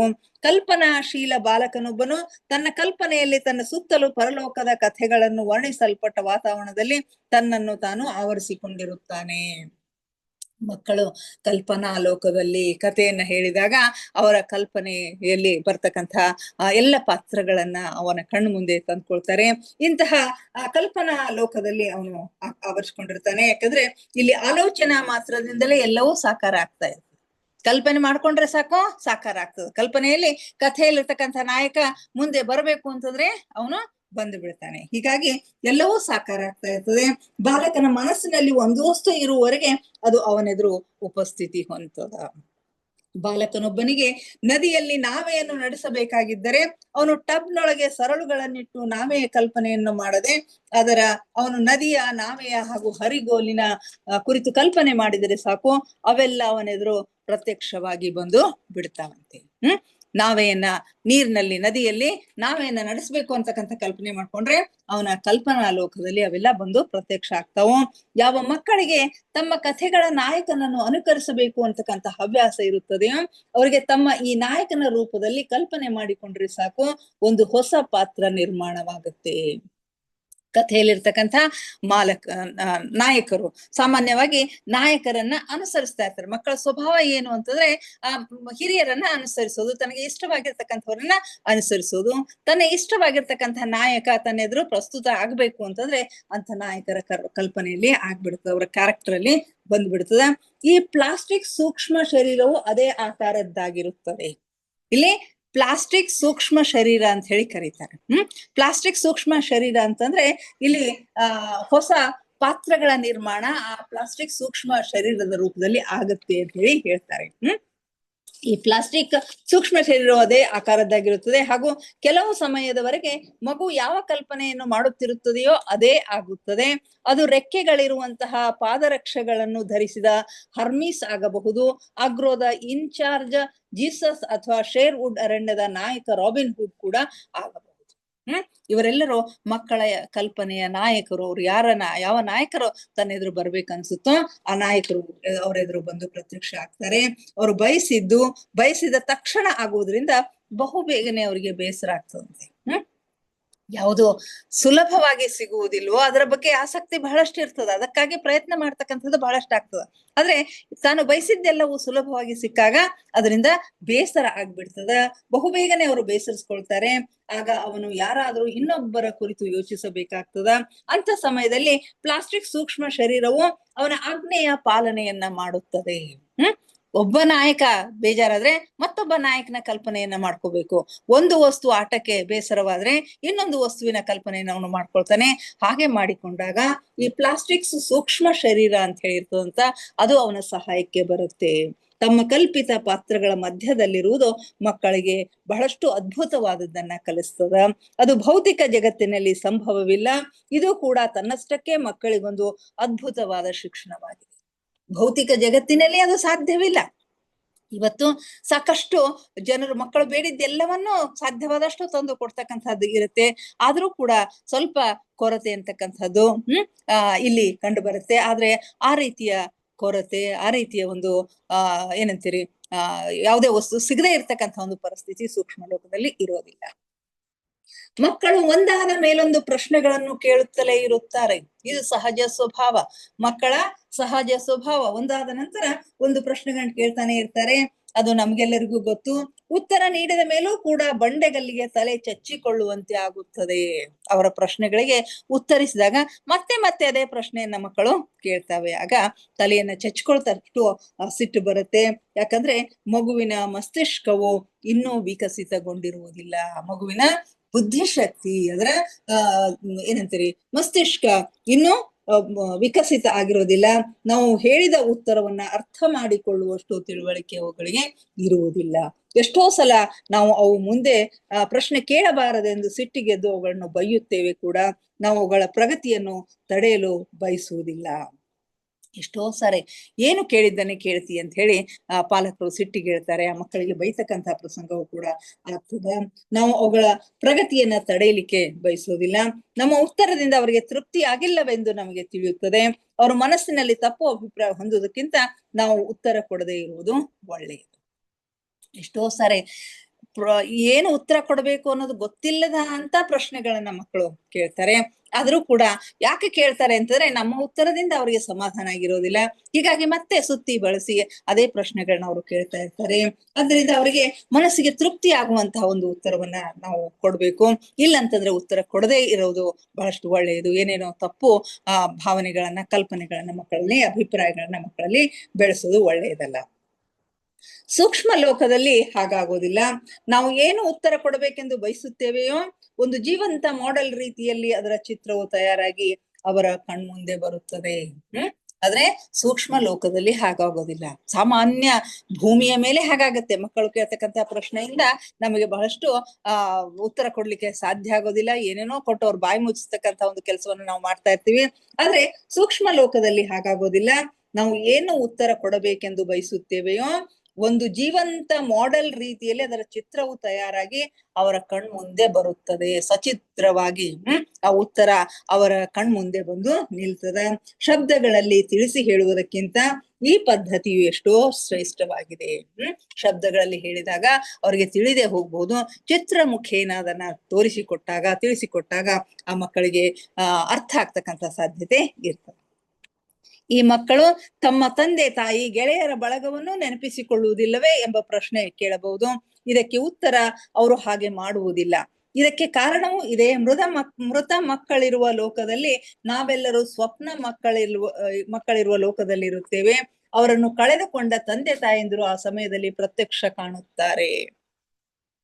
ಇಲ್ಲಿ ಮಕ್ಕಳು ತಮ್ಮ ತಂದೆ ತಾಯಿಗಳನ್ನ, ಗೆಳೆಯರ ಬಳಗವನ್ನ ನೆನಪಿಸಿಕೊಳ್ಳುವುದಿಲ್ಲವೇ ಅಂತಕ್ಕಂಥ ಪ್ರಶ್ನೆ ಇಲ್ಲಿ ಬರ್ತದ. ಇದಕ್ಕೆ ಉತ್ತರ ಅವರು ಹಾಗೆ ಮಾಡೋದಿಲ್ಲ ಅಂತ ಹೇಳಿ ಹೇಳ್ತಾರೆ. ಯಾಕಂದ್ರೆ ಮೃತ ಮಕ್ಕಳಿರುವ ಲೋಕದಲ್ಲಿ ನಾವೆಲ್ಲರೂ ಸ್ವಪ್ನ ಮಕ್ಕಳಿರುವ ಲೋಕದಲ್ಲಿ ಇರ್ತೇವೆ. ಮಕ್ಕಳು ಮೃತ ಲೋಕದಲ್ಲಿ ಇರ್ತಾರೆ, ನಾವೆಲ್ಲರೂ ಸ್ವಪ್ನ ಲೋಕದಲ್ಲಿ ಇರ್ತೀವಿ. ಅವರನ್ನು ಕಳೆದುಕೊಂಡಿರ್ತಕ್ಕಂತಹ ತಂದೆ ತಾಯಂದಿರು ಆ ಸಮಯದಲ್ಲಿ ಪ್ರತ್ಯಕ್ಷವಾಗಿ ಕಾಣಿಸ್ತಾರಂತವರಿಗೆ. ಮಲಗಿದ ನಂತರ ತಕ್ಷಣವೇ ಭೌತಿಕ ಶರೀರವು ಹೊರಬಂದು ಅಲ್ಲಿ ತಲುಪುತ್ತದೆ. ಈ ಮಲಗಿದಾಗ ತಕ್ಷಣವೇ ಭೌತಿಕ ಶರೀರ ಪ್ರತ್ಯಕ್ಷವಾಗಿ ಅಲ್ಲಿ ತಲುಪ್ತದ. ಮಕ್ಕಳಿಗೆ ದರ್ಶನವನ್ನ ಕೊಡ್ತಾರೆ. ಅವರು ತಮ್ಮ ಮಕ್ಕಳೊಂದಿಗೆ ಮಾತನಾಡಬಲ್ಲರು ಮತ್ತು ಮಕ್ಕಳು ಅವರೊಂದಿಗೆ ಮಾತನಾಡಬಲ್ಲರು. ತಂದೆ ತಾಯಿಗಳು ಮಕ್ಕಳೊಂದಿಗೆ ಆಟ ಆಡಬಲ್ಲರು ಹಾಗೂ ಅವರಿಗೂ ಕಲಿಸಬಲ್ಲರು. ಒಂದು ರೀತಿಯಿಂದ ಹೇಳುವುದಾದ್ರೆ ಅವರು ಭೂಮಿಯ ಮೇಲೆ ಮಾಡದೆ ಉಳಿದಿರುವಂತಹ ಏನು ಬೇಕಾದರೂ ಇದ್ದಲ್ಲಿ ಅದನ್ನೂ ಕೂಡ ಮಾಡಬಲ್ಲರು. ನೋಡ್ರಿ, ಮಕ್ಕಳು ಮರಣ ಹೊಂದಿದಾಗ ತಂದೆ ತಾಯಿಗಳನ್ನ ಜ್ಞಾಪಿಸಿಕೊಳ್ಳೋದಿಲ್ಲ ಅಂತ ಹೇಳ್ತಾರೆ. ಆದ್ರೆ ಸ್ವಪ್ನ ಲೋಕದಲ್ಲಿ ಕನಸಿನಲ್ಲಿ ತಂದೆ ತಾಯಿಗಳು ಮಕ್ಕಳನ್ನ ಭೇಟಿಯಾಗಬಹುದು, ಮಕ್ಕಳು ತಂದೆ ತಾಯಿಗಳನ್ನ ಭೇಟಿಯಾಗಬಹುದು. ಅಲ್ಲಿ ಅವರು ಮಾತನಾಡಬಹುದು. ಆಮೇಲೆ ಯಾವುದೇ ರೀತಿಯ ಆಟ ಪಾಠಗಳನ್ನ ಮಾಡಬಹುದು. ಆಮೇಲೆ ಭೂಮಿಯ ಮೇಲೆ ಮಾಡದೇ ಇರ್ತಕ್ಕಂಥ, ಅವರಿಗೆ ಹೇಳದೇ ಇರ್ತಕ್ಕಂಥ, ಇನ್ನು ಮಾಡದೆ ಉಳಿದಿರ್ತಕ್ಕಂತಹ ಕೆಲಸಗಳನ್ನು ಕೂಡ ಅಲ್ಲಿ ಮಾಡಿ ಮುಗಿಸಬಹುದು ಅಂತ ಹೇಳ್ತಾರೆ. ಅದನ್ನು ಕೂಡ ಮಾಡಬಲ್ಲರು. ಆದ್ರೆ ತಂದೆ ತಾಯಿಗಳು ನಿದ್ರೆಯಿಂದ ಎಚ್ಚೆತ್ತ ಮೇಲೆ ಅವರಿಗೆ ಏನೋ ನೆನಪಿನಲ್ಲಿ ಉಳಿದಿರೋದಿಲ್ಲ. ಅವೆಲ್ಲವನ್ನು ಕನಸಿನಲ್ಲಿ ಅವರು ಮಾಡ್ತಾರೆ. ಎದ್ದ ಮೇಲೆ ಅದೇನೋ ಅವ್ರಿಗೆ ನೆನಪಿನಲ್ಲಿ ಉಳಿದಿರೋದಿಲ್ಲ. ಮೃತ್ಯುವಿನ ನಂತರ ಮಗುವಿಗೆ ಸಾಮಾನ್ಯ ತಂದೆ ತಾಯಿಗಳು ಕಾಣಿಸ್ತಾರ. ಅವು ಸದಾ ಅವರನ್ನ ಕಾಣಬಹುದು. ಮೃತ್ಯುವಿನ ನಂತರ ಮಕ್ಕಳಿಗೆ ಸದಾ ತಂದೆ ತಾಯಿಗಳು ಕಾಣಿಸ್ತಾ ಇರ್ತಾರಂತೆ. ಆದ್ರೆ ಭೌತಿಕ ಶರೀರದ ಛಾಯಾ ಶರೀರದಲ್ಲಿ ಕಾಣಿಸ್ತಾ ಇರ್ತಾರೆ, ಸದಾ ಅವರನ್ನ ಕಾಣ್ತಾರೆ. ಈಗ ತಾನೇ ಮಗು ತೀರಿಕೊಂಡ ಬಳಿಕ ತಂದೆ ತಾಯಿ ದುಃಖಿಸುತ್ತಿರುವ ಸಮಯದಲ್ಲಿ ಆ ಮಗು ಅವರ ಹತ್ತಿರ ನಿಂತುಕೊಂಡು ಎಲ್ಲ ರೀತಿಯಿಂದ ಅವರೊಂದಿಗೆ ಮಾತನಾಡುವ ಪ್ರಯತ್ನ ಮಾಡುತ್ತದೆ. ಈಗ ತಾನೇ ಮಗು ತೀರಿಕೊಂಡ ಬಳಿಕ ತಂದೆ ತಾಯಿ ತುಂಬಾ ದುಃಖದಲ್ಲಿ ಇರ್ತಾರ. ಅಂಥ ಸಮಯದಲ್ಲಿ ಆ ಮಗು ಅವರ ಹತ್ತಿರನೇ ನಿಂತುಕೊಂಡು ಎಲ್ಲ ರೀತಿಯಿಂದ ಅವರನ್ನೇ ಮಾತನಾಡ್ಲಿಕ್ಕೆ ಪ್ರಯತ್ನ ಮಾಡ್ತಾ ಇರ್ತದ. ತಂದೆ ತಾಯಿಗಳು ಹುಚ್ಚರಾಗಿರುವರೇನೋ ಎಂದು ಮಗುವಿಗೆ ಅನಿಸ್ತದ. ಅವರು ದುಃಖದಿಂದ ಅಳ್ತಾ ಇರೋದನ್ನ ನೋಡಿದಾಗ ತಂದೆ ತಾಯಿಗಳಿಗೆ ಹುಚ್ಚಿಡಿದೇನೋ ಅಂತ ಹೇಳಿ ಮಗುವಿಗೆ ಅನಿಸ್ತದ. ಅವರೇಕೆ ಅಳುತ್ತಿದ್ದಾರೆ ಎಂದು ಅದಕ್ಕೆ ಅರ್ಥವಾಗುವುದಿಲ್ಲ. ಆದ್ರೆ ಆ ಮಗುವಿಗೆ ತಾನು ಅವರನ್ನು ನೋಡಬಹುದಾದರೂ ಅವರು ತನ್ನನ್ನು ನೋಡುವುದು ಸಾಧ್ಯವಿಲ್ಲವೆಂದು ತಿಳಿಯುವುದಿಲ್ಲ. ಆ ಮಗು ತನ್ನ ತಂದೆ ತಾಯಿಗಳನ್ನ ತಾನು ನೋಡ್ತಾ ಇರುತ್ತೆ. ಆದ್ರೆ ತಂದೆ ತಾಯಿಗಳಿಗೆ ತಾನು ಕಾಣಿಸೋದಿಲ್ಲ ಅಂತಕ್ಕಂಥದ್ದು ಅದಕ್ಕೆ ತಿಳಿಯೋದಿಲ್ಲ. ಸೂಕ್ಷ್ಮ ಲೋಕದಲ್ಲಿರುವಾಗ ಮಕ್ಕಳು ಬೆಳೆದು ದೊಡ್ಡವರಾಗುತ್ತಾರೆ ಎಂಬ ಪ್ರಶ್ನೆಯನ್ನು ಪದೇ ಪದೇ ಕೇಳಲಾಗ್ತದ. ಸೂಕ್ಷ್ಮ ಲೋಕದಲ್ಲಿರುವಾಗ ಮಕ್ಕಳು ಬೆಳೆದು ದೊಡ್ಡವರಾಗ್ತಾರೇನೋ ಅಂತಕ್ಕಂಥ ಪ್ರಶ್ನೆಯನ್ನ ಕೇಳ್ತಾರೆ. ಈ ಪ್ರಶ್ನೆಗೆ ಉತ್ತರವನ್ನು ನೀಡುವುದು ಯಾವಾಗಲೂ ಕಷ್ಟವಾಗಿದೆ ಅಂತ ಹೇಳ್ತಾರೆ. ಯಾಕಂದ್ರೆ ಮಗುವನ್ನು ಕೇಳಿದ್ರೆ ನಾನು ಬಹಳ ದೊಡ್ಡವನಾಗಿದ್ದೇನೆ ಎಂದು ಅದು ಹೇಳ್ತದಂತ. ಇಲ್ಲಿ ಮಕ್ಕಳು ದೊಡ್ಡವರಾಗಿರ್ತಾರ ಹೇಗೆ ಸೂಕ್ಷ್ಮ ಲೋಕದಲ್ಲಿ ಅಂತಕ್ಕಂಥ ಪ್ರಶ್ನೆಯನ್ನ ಕೇಳಿದಾಗ ಈ ಪ್ರಶ್ನೆಗೆ ಉತ್ತರ ನೀಡೋದು ಬಹಳಷ್ಟು ಕಷ್ಟವಾಗ್ತದ ಅಂತ ಹೇಳಿ ಗುರುಗಳು ಹೇಳ್ತಾರೆ. ಯಾಕಂದ್ರೆ ಮಕ್ಕಳ ಆತ್ಮವನ್ನ ಕೇಳಿದಾಗ ನಾನು ದೊಡ್ಡವನಾಗಿದ್ದೇನೆ, ನಾನು ಬಹಳ ದೊಡ್ಡವನಾಗಿದ್ದೇನೆ ಅಂತ ಹೇಳಿ ಹೇಳ್ತದಂತ. ಮೃತ್ಯುವಿನ ನಂತರ ಸೂಕ್ಷ್ಮ ಶರೀರವು ವಿಕಸಿತಗೊಳ್ಳುವುದಿಲ್ಲವೆಂದು ನಾನು ಮೊದಲೇ ಹೇಳಿದ್ದಾರೆ. ಮೃತ್ಯುವಿನ ನಂತರ ಸೂಕ್ಷ್ಮ ಲೋಕದಲ್ಲಿ ಯಾವ ದೇಹವು ಅಂದ್ರೆ ಯಾವ ಆತ್ಮವೂ ಅಲ್ಲಿ ದೊಡ್ಡದಾಗೋದಿಲ್ಲ. ನಾವು ವಿಕಸಿತ ಆಗೋದಿಲ್ಲ. ಯಾವ ಸೂಕ್ಷ್ಮ ಶರೀರಕ್ಕೆ ವಿಕಾಸ ಅಂತಕ್ಕಂಥದ್ದು ಇರುವುದಿಲ್ಲ ಅನ್ನೋದನ್ನ ಹೇಳ್ತಾರೆ. ಆದರೂ ಮಗುವಿನ ಮಾನಸಿಕ ವಿಕಾಸ ಆಗ್ತದೆ. ಅಲ್ಲಿ ಸೂಕ್ಷ್ಮ ಶರೀರದ ವಿಕಾಸ ಆಗುದಿಲ್ಲ, ಆದ್ರೆ ಮಗುವಿನ ಮಾನಸಿಕ ವಿಕಾಸ ಆಗುತ್ತಿರುತ್ತದೆ. ಹಾಗೂ ಅವನು ಮುಂದೆಯೂ ಕೂಡ ಕಲಿಯುತ್ತಿರುತ್ತಾನೆ. ಶರೀರವು ಮೃತ್ಯುವಿನ ಸಮಯದಲ್ಲಿ ಇರುವಷ್ಟೇ ಇರುತ್ತದೆ. ಸೂಕ್ಷ್ಮ ಶರೀರ ಮೃತ್ಯುವಿನ ಸಮಯದಲ್ಲಿ ಎಷ್ಟಿರ್ತದಲ್ಲ ಅಷ್ಟೇ ಇರ್ತದ. ಆದ್ರೆ ಮನಸ್ಸು, ಆತನ ಬುದ್ಧಿ, ಆತನ ಮಸ್ತಿಷ್ಕ ಮಾತ್ರ ಬೆಳೀತಾ ಇರ್ತದೆ. ಜನ್ಮ ಪಡೆದ ನಂತರ ವ್ಯಕ್ತಿಯ ಶರೀರ ನಿಧಾನವಾಗಿ ದೊಡ್ಡದಾಗುತ್ತಾ ಹೋಗುತ್ತದೆ ಮತ್ತು ತನ್ನ ಪೂರ್ಣ ಆಕಾರವನ್ನು ಹೊಂದುತ್ತದೆ. ಆದ್ರೆ ಈ ಮಧ್ಯದಲ್ಲಿ ಅವನು ಮೃತ್ಯುವನ್ನು ಹೊಂದದಿದ್ದರೆ ಮಾತ್ರ ಇಲ್ಲಿ ಜನ್ಮ ಪಡೆದ ನಂತರ ವ್ಯಕ್ತಿಯ ಶರೀರ ಏನಾಗುತ್ತೆ, ದೊಡ್ಡದಾಗ್ತಾ, ಕ್ರಮೇಣವಾಗಿ ನಿಧಾನವಾಗಿ ದೊಡ್ಡದಾಗ್ತಾ ಹೋಗ್ತದ. ಆದ್ರೆ ಈ ಮಧ್ಯದಲ್ಲಿ ಅವನು ಮೃತ್ಯುವನ್ನು ಹೊಂದದಿದ್ರೆ ಮಾತ್ರ, ಯಾಕಂದ್ರೆ ಮೃತ್ಯುವಿನ ನಂತರ ಪ್ರಾಕೃತಿಕ ವಿಕಾಸ ಸ್ಥಗಿತ ಆಗ್ತದ. ಮೃತ್ಯು ಆಗದೆ ಇದ್ದಾಗ, ಭೂಮಿಯ ಮೇಲೆ ಇದ್ದಾಗ ಮಾತ್ರ ಒಂದು ಹಂತದವರೆಗೆ ಅವನ ದೇಹ ವಿಕಾಸ ಆಗ್ತಾ ದೊಡ್ಡದಾಗ್ತಾ ಹೋಗ್ತದ ಅಂತ ಹೇಳಿ ಹೇಳ್ತಾರೆ. ಭೌತಿಕ ಶರೀರದ ಅನುಗುಣವಾಗಿ ಸೂಕ್ಷ್ಮ ಶರೀರದ ವಿಕಾಸವು ಸ್ಥಗಿತಗೊಳ್ಳುತ್ತದೆ. ಸೂಕ್ಷ್ಮ ಲೋಕದಲ್ಲಿ ಮಗು ತಾನು ದೊಡ್ಡವನಾಗಿದ್ದೇನೆ ಎಂದು ಹೇಳಿದಾಗ ಅದರ ಅರ್ಥವೇನೆಂದ್ರೆ, ಮಗು ತಾನು ದೊಡ್ಡವನಾಗಿದ್ದೇನೆಂದು ಆಲೋಚನೆಯನ್ನು ಹೊಂದಿದಾಗ ಅದರ ಪ್ಲಾಸ್ಟಿಕ್ ಸೂಕ್ಷ್ಮ ಶರೀರವು ತಕ್ಷಣವೇ ಆ ವಿಚಾರಕ್ಕೆ ಉತ್ತರ ರೂಪದಲ್ಲಿ ತಕ್ಷಣವೇ ಬೆಳೆದು ದೊಡ್ಡದಾಗುತ್ತದೆ. ಇಲ್ಲಿ ಮಗು ತಾನು ಆಗಿದ್ದೇನೆ ಅಂತಕ್ಕಂಥ ಒಂದು ಆಲೋಚನೆಯನ್ನ ಮಾಡಿದಾಗ ಅದರ ಪ್ಲಾಸ್ಟಿಕ್ ಸೂಕ್ಷ್ಮ ಶರೀರ ತಕ್ಷಣವೇ ಬೆಳೆದು ಆ ಮಗುವಿನ ವಿಚಾರಕ್ಕೆ ತಕ್ಕ ಹಾಗೆ ತಕ್ಷಣವೇ ಬೆಳೆದು ದೊಡ್ಡದಾಗಿ ಮಾರ್ಪಾಟಾಗ್ತದಂತ. ಆದರೆ ಮಗು ಆ ವಿಚಾರವನ್ನು ತ್ಯಜಿಸುತ್ತಿದ್ದಂತೆಯೇ ಅದರ ಶರೀರ ಮೊದಲಿನಂತೆನೆ ಸಣ್ಣದಾಗ್ತದೆ. ಇಲ್ಲಿಯೂ ಕೂಡ ವಿಚಾರ ಮಾತ್ರದಿಂದ ವಿಚಾರ ಮಾಡಿದಾಗ ಆ ಸೂಕ್ಷ್ಮ ಶರೀರ ದೊಡ್ಡದಾಗಿ ಕಾಣಿಸುತ್ತೆ. ವಿಚಾರ ಹೋಯ್ತು ಅಂತಂದ್ರೆ ಅದು ಮತ್ತೆ ಮೊದಲಿನ ಒಂದು ಆಕಾರವನ್ನ ಪಡೀತದ. ಇದರಲ್ಲಿ ರಹಸ್ಯವೇನೂ ಇಲ್ಲ. ಇದು ಪ್ರಕೃತಿ ನಿಯಮಕ್ಕೆ ಅನುಗುಣವಾಗಿ ಇದೆ. ಈ ನಿಯಮವು ಹೇಗೆ ಕೆಲಸ ಮಾಡುತ್ತದೆ ಎಂಬ ಕುರಿತು ನಾನೊಂದು ರೋಚಕ ಉದಾಹರಣೆಯನ್ನ ನೀಡ್ತೀನಿ ಅಂತ ಹೇಳಿ ಹೇಳ್ತಾರೆ. ಇದು ಇದು ಹೇಗೆ ಕೆಲಸ ಮಾಡುತ್ತೆ, ಈ ನಿಯಮ ಹೇಗೆ ಕೆಲಸ ಮಾಡುತ್ತೆ ಅನ್ನೋದಕ್ಕೆ ಒಂದು ರೋಚಕವಾಗಿರ್ತಕ್ಕಂಥ ಉದಾಹರಣೆಯನ್ನ ಇವರು ನೋಡಿದ್ದಾರೆ. ಒಂದು ಸಲ ರಸ್ತೆ ಅಪಘಾತ ಒಂದರಲ್ಲಿ ಏಕಕಾಲಕ್ಕೆ ಗಂಡ ಹೆಂಡತಿಯರ ಮರಣ ಸಂಭವಿಸಿತು. ಇದಕ್ಕಿಂತ 10 ವರ್ಷ ಮೊದಲು ಅವರ ಮಗಳು 5 ವರ್ಷದವಳಿದ್ದಾಗ ತೀರಿಕೊಂಡಿದ್ದಳು. ಪತಿಯು ಮೊದಲಿನಿಂದ ಅಧ್ಯಾತ್ಮ ವಿದ್ಯೆಯನ್ನು ಬಲ್ಲವನಾಗಿದ್ದನು. ಅವನು ತನ್ನ ಮಗಳು ಆಗ ಹೇಗಿದ್ದಳು ಹಾಗೆಯೇ ಕಾಣುತ್ತಿದ್ದಾಳೆ ಎಂದು ಆಶಿಸಿದನು. ಆಕ್ಸಿಡೆಂಟ್ ನಲ್ಲಿ ತಂದೆ ತಾಯಿಗಳ ಡೆತ್ ಆಗುತ್ತೆ, ಮರಣ ಆಗುತ್ತೆ. ಇವರ ಮರಣವಾಗುವ ಪೂರ್ವದಲ್ಲಿ ಅಂದ್ರೆ ಅದಕ್ಕಿಂತ 5 ವರ್ಷದ ಮೊದಲು ಅವರ ಸಣ್ಣ ಮಗಳು 5 ವರ್ಷದ ಮಗಳು ಮರಣ ಹೊಂದಿರ್ತಾಳಂತೆ. ಈ ಈ ತಂದೆ ತಾಯಿಗಳ ಮರಣ ಹೊಂದಿದ ನಂತರ ಅವರ ಮಗಳು ಅಂದ್ರೆ ಅಲ್ಲಿ ಆ ಇಬ್ಬರಲ್ಲಿ ತಂದೆ ಆಧ್ಯಾತ್ಮಿಕ ವಿದ್ಯೆಯಲ್ಲಿ ಅಭಿರುಚಿ ಇರ್ತಕ್ಕಂಥವನು ಇರ್ತಾನೆ, ಅಲ್ಪ ಸ್ವಲ್ಪ ಆಧ್ಯಾತ್ಮಿಕ ವಿದ್ಯೆ ಬಲ್ಲವನು ಆಗಿರ್ತಾನೆ. ಅದರಿಂದ ಅವನು ತನ್ನ ಮಗಳು 5 ವರ್ಷದವಳೇ ಇದ್ದಾಳೆ ಅಂತಕ್ಕಂಥ ಕಲ್ಪನೆಯನ್ನ ಮಾಡ್ಕೋತಾನೆ. ಆ 5 ವರ್ಷದ ರೂಪದಲ್ಲಿನೇ ಅವಳು ಅವನಿಗೆ ಭೇಟಿ ಆಗ್ತಾಳೆ ಅಂತಕ್ಕಂಥ ಸಂಗತಿಯನ್ನು ಇಲ್ಲಿ ಹೇಳ್ತಾರೆ. ಆದ್ರೆ ತಾಯಿ ಮಾತ್ರ ಮಗಳು ಬೆಳೆದಿದ್ದಾಳೆ, 5 ವರ್ಷದ ಹಿಂದೆ ಅವಳು ತೀರ್ಕೊಂಡಿದ್ದಾಳೆ, ಈಗ 5 ವರ್ಷದ ನಂತರ ಅವಳು ಬೆಳೆದು ಬಹಳಷ್ಟು ದೊಡ್ಡವಳಾಗಿರ್ಬೇಕು ಅಂತಕ್ಕಂಥ ಕಲ್ಪನೆಯನ್ನ ಮಾಡ್ಕೋತಾಳಂತೆ. ಆಗ ಅವಳಿಗೆ ಅಷ್ಟು ದೊಡ್ಡ ವಯಸ್ಸಿನ ಮಗಳು ಎದುರು ಬಂದು ಭೇಟಿ ಆಗ್ತಾಳೆ ಅಂತಕ್ಕಂಥ ಸಂಗತಿ ಈ ಉದಾಹರಣೆಯಲ್ಲಿ ಇದೆ. ಪತಿಯು ಮೊದಲಿನಿಂದ ಆಧ್ಯಾತ್ಮ ವಿದ್ಯೆಯನ್ನು ಬಲ್ಲವನಾಗಿದ್ದನು. ಅವನು ತನ್ನ ಮಗಳು ಆಗ ಹೇಗಿದ್ದಳು ಹಾಗೆ ಕಾಣಿಸಿಕೊಳ್ಳುತ್ತಾಳೆ ಎಂದು ಆಶಿಸಿದನು. ಅವನು ಅವಳನ್ನು ನೋಡುತ್ತಿದ್ದಂತೆ ತಾನು ಆಫೀಸಿನಿಂದ ಮರಳಿ ಬಂದ ಮೇಲೆ ಹೇಗೆ ಅವಳನ್ನು ಎತ್ತಿಕೊಳ್ಳುತ್ತಿದ್ದನೋ ಹಾಗೆ ಅವಳನ್ನು ಈಗಲೂ ಕೂಡ ಎತ್ತಿಕೊಂಡ. ಅಂದ್ರೆ 5 ವರ್ಷದ ಮಗಳನ್ನೇ ಅವನಲ್ಲಿ ಕಾಣ್ತಾನೆ. ಹೆಂಡತಿಗೆ ಆಧ್ಯಾತ್ಮ ವಿದ್ಯೆ ಗೊತ್ತಿರ್ಲಿಲ್ಲ. ತನ್ನ ಮಗಳು 15 ವರ್ಷದವಳಾಗಿರಬಹುದು ಮತ್ತು ಅದೇ ಅವಸ್ಥೆಯಲ್ಲಿ ಅವಳನ್ನು ಪರಲೋಕದಲ್ಲಿ ಸ್ವಾಗತಿಸುವಳು ಎಂದು ಅವಳು ತಿಳ್ಕೊತಾಳೆ. ಮಗಳು 15 ವರ್ಷದವಳಾಗಿದ್ದಾಳೆ, ಅದೇ ರೂಪದಲ್ಲಿ ನನ್ನನ್ನ ಇಲ್ಲಿ ಅವಳು ಸ್ವಾಗತಿಸ್ತಾಳೆ ಅಂತ ಹೇಳಿ ತಾಯಿ ತಿಳ್ಕೊತಾಳೆ. ಅವಳಿಗೂ ಕೂಡ ನಿರಾಶೆ ಆಗಲಿಲ್ಲ. ಅವಳು ತನ್ನ ಮಗಳು ಸುಂದರ ಕಣ್ಣುಗಳನ್ನು ಮತ್ತು ಮುಖವನ್ನು, ಅವಳ ಎತ್ತರದ ಶರೀರವನ್ನು ಮಗಳನ್ನು ನೋಡಿದಾಗ ಅವಳು ಕಲ್ಪಿಸಿಕೊಂಡಂತೆ ಕಂಡು ಬರ್ತಾಳೆ. ಅವಳನ್ನು ನೋಡುತ್ತಲೇ, ಅರೆ ನೀನು ಎಷ್ಟೊಂದು ಬೆಳೆದಿದ್ದೀಯಾ, ಈಗ ನೀನು ಯುವತಿಯಂತೆ ಕಾಣುತ್ತಿರುವೆ ಅಂತ ಹೇಳಿ ಮಗಳು ತಾಯಿ ಕೇಳ್ತಾಳೆ. ನೀನು ಎಷ್ಟೊಂದು ಬೆಳೆದಿದ್ದೀಯಾ, ಈಗ ನೀನು ಯುವತಿಯ ಹಾಗೆ ಕಾಣ್ತಾ ಇದ್ದೀಯಾ ಅಂತ ಉದ್ಘರಿಸ್ತಾಳ. ಅವಳ ಪತಿಗೆ ಸೂಕ್ಷ್ಮ ಪ್ಲಾಸ್ಟಿಕ್ ತತ್ವ ವಿಷಯದ ಜ್ಞಾನ ಇತ್ತು, ಆದ್ರಿಂದ ಅವನಿಗೆ ಆಶ್ಚರ್ಯ ಅನಿಸ್ಲಿಲ್ಲ. ಆದರೆ ಅವನು ತನ್ನ ಪತ್ನಿಯ ಆನಂದವನ್ನು ಹಾಳು ಮಾಡ್ಲಿಕ್ಕೆ ಇಲ್ಲಿ ಬಯಸ್ಲಿಲ್ಲಂತೆ. ಅದರಿಂದ ಅವಳಿಗೆ ಅವನು ನೀನು ಆಲೋಚಿಸಿದಂತೆ ಮಗಳು ಕಾಣುತ್ತಿದ್ದಾಳೆ ಅಂತ ಹೇಳಿ ಹೇಳ್ತಾನ. ಅವಳು ಅಂದ್ರೆ ಅವಳ ವಿಕಾಸ ಅಲ್ಲಿ ನಿಜವಾಗಿ ಮಕ್ಕಳ ವಿಕಾಸ ಅಲ್ಲಿ ಆಗೋದಿಲ್ಲ, ಸೂಕ್ಷ್ಮ ಲೋಕದಲ್ಲಿ ಅವರ ಸೂಕ್ಷ್ಮ ಶರೀರದ ಬೆಳವಣಿಗೆಯಲ್ಲಿ ಆಗೋದಿಲ್ಲ. ಕಲ್ಪನೆ ಮಾಡ್ಕೊಂಡ್ರೆ ಮಾತ್ರ ಅವರು ಕಲ್ಪನೆ ಮಾಡ್ಕೊಂಡ್ರೆ ಮಾತ್ರ ಆ ಪ್ಲಾಸ್ಟಿಕ್ ಸೂಕ್ಷ್ಮ ಶರೀರ ಅವರ ಕಲ್ಪನೆಗೆ ತಕ್ಕ ಹಾಗೆ ಅದು ದೊಡ್ಡದಾಗಿ ಬೆಳೆದಂತೆ ಕಂಡು ಬರ್ತದ. ಆ ರೀತಿಯ ಕಲ್ಪನೆಯಿಂದ ಇಲ್ಲಿ ಉದಾಹರಣೆಯಲ್ಲಿ ಹೇಳ್ತಾ ಇದ್ದಾರೆ. ಕಳೆದ 10 ವರ್ಷಗಳಿಂದ ಅವರು ತಮ್ಮ ಮಗಳ ಯಾವ ರೀತಿಯ ರೂಪವನ್ನು ನೋಡುತ್ತಿದ್ದರೋ ಈಗಲೂ ಅದೇ ರೂಪದಲ್ಲಿ ಅವಳ ಆತ್ಮವು ನಿವಾಸ ಮಾಡುತ್ತಿತ್ತು. ಸೂಕ್ಷ್ಮ ಲೋಕದಲ್ಲಿ ವ್ಯಕ್ತಿಯ ಆಕಾರವು ಬೆಳವಣಿಗೆ ಹೊಂದುವುದಿಲ್ಲ ಎನ್ನುವ ಮಾತು ಸತ್ಯವಾದರೂ ಈ ವಿಷಯ ತಿಳಿಯದವರಿಗೆ ಮತ್ತು ಇದನ್ನು ನಂಬಲು ಕಠಿಣವೆನಿಸಿದವರಿಗೆ ಅವರವರ ಭ್ರಮೆಯೇ ಸತ್ಯವೆನಿಸುತ್ತದೆ. ಅವು ಯಾರಿಗೂ ಹಾನಿಯನ್ನುಂಟು ಮಾಡುವುದಿಲ್ಲ. ಈ ವಿಷಯ ಆಧ್ಯಾತ್ಮಿಕ ವಿಷಯಗಳ ಬಗ್ಗೆ ತಿಳುವಳಿಕೆ ಇದ್ದವ್ರಿಗೆ ಇದ್ರ ಬಗ್ಗೆ ಏನು ಅನ್ಸೋದಿಲ್ಲ, ತಿಳುವಳಿಕೆ ಇಲ್ಲದೆ ಇರ್ತಕ್ಕಂಥವ್ರಿಗೆ ಹಾಗನ್ಸ್ತಕ್ಕಂಥದ್ದು ಸಾಮಾನ್ಯ ಅಂತಕ್ಕಂಥ ಮಾತಲ್ಲಿ ಹೇಳ್ತಾರೆ. ಇಷ್ಟಕ್ಕೆ ಇವತ್ತಿನ ಸ್ವಾಧ್ಯಾಯವನ್ನ ಮುಗಿಸೋಣ ಮಾಸ್ಟರ್ಸ್. ಎಲ್ಲರಿಗೂ ಇದುವರೆಗೆ